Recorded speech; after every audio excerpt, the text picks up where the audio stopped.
Actually कुटुंबासाठी वेळ देता येतो का याच्यासाठी मी साधा उपाय काढला. गेल्या वेळेला मी शासनाला विनंती केली आणि सासूरवाडीत पहिली पोस्टिंग करून घेतली. 1 वर्ष मी सासूरवाडीत काम केल्यानंतर परत गावाकडे पोस्टिंग करून घेतली. आता मी कोल्हापूरला जिथं माझे आई वडील थकलेले आहेत म्हणून मी मुद्दाम म्हणून हे प्रेफरन्स मला मिळाला. आणि निश्चित माझं सांगली, माझं आजोळ सोलापूर, कोल्हापूर जिथं शिकलो ते सगळं माझा मित्रपरिवार, माझे आप्तेष्ट यांच्याबरोबर थोडा तरी वेळ घालवता येतो. पण निश्चितपणे ओढाताण होते, कुटुंबाला वेळ जास्त देता येत नसतो. पण तो सुरुवातीच्या काळामध्ये पण नियोजन हे खूप महत्वाचं आहे. प्रत्येकानं आयुष्यामध्ये एक बॅलन्स, आयुष्यातली रेस म्हणजे लिंबू चमच्याची आपली रेस असते ना, लिंबू असतो आणि चमचा घेऊन आपण तोंडात पळतो आणि ती रेस जर लिंबू पडला तर त्याला काही महत्व नाही. तसं आयुष्यामध्ये कुटुंब, समाज आणि व्यक्तिगत विकास या तिन्ही गोष्टींचा बॅलन्स असला पाहिजे. नुसतं चमचा घेऊन पळण्यात पॉईंट नाही, तो लिंबू सांभाळून ठेवला पाहिजे. त्यामुळं आपल्या आयुष्यामध्ये 1/3 स्वतःच्या विकासासाठी, समाजासाठी, कुटुंबासाठी असा वेळ काढून ठेवला पाहिजे. मी ज्यावेळेला चार्ज घेतला, 11 जुलैला चार्ज घेतला मी कोल्हापूर रेंजचा. माझ्याकडे हे 5 जिल्हे येतात, पुणे ग्रामीण, सोलापूर ग्रामीण, सातारा, सांगली आणि कोल्हापूर.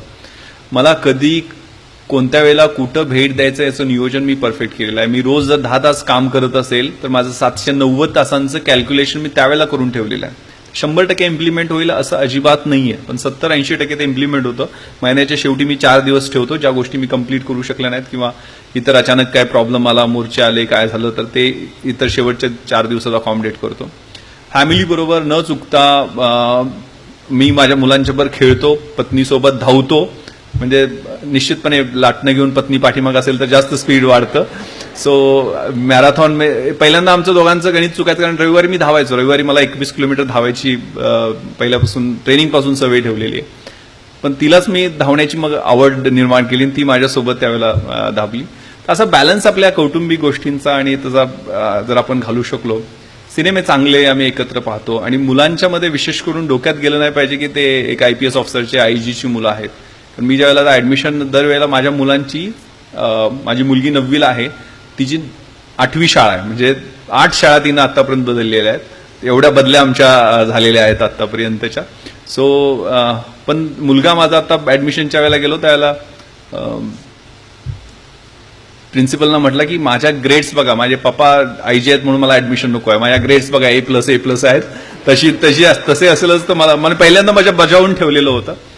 आणि मुलं त्यांना ती परिस्थितीची जाणीव असणं खूप महत्वाचं आहे. सगळ्यात महत्वाचं कॉन्ट्रीब्युशन माझ्या पत्नीचं, कारण ती BE कम्प्युटर्स आहे. स्वतः गव्हर्नमेंट इंजिनिअरिंग कॉलेजमधनं तिनं BE केलेलं आहे.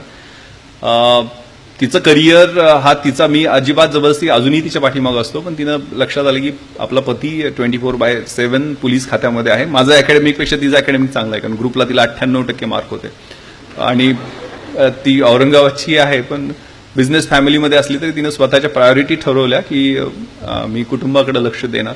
आता मोठी कुटुंब झाल्यामुळे ती आता करिअर परस्यू करायचं, पण ते कम्प्युटर मला वाटतं आउटडेटेड होत असतं, ऑब्सोल्यूट होत असतं टप्प्याटप्प्याने. पण अशा बॅलन्स गोष्टी आपण करणं, नियोजन करणं.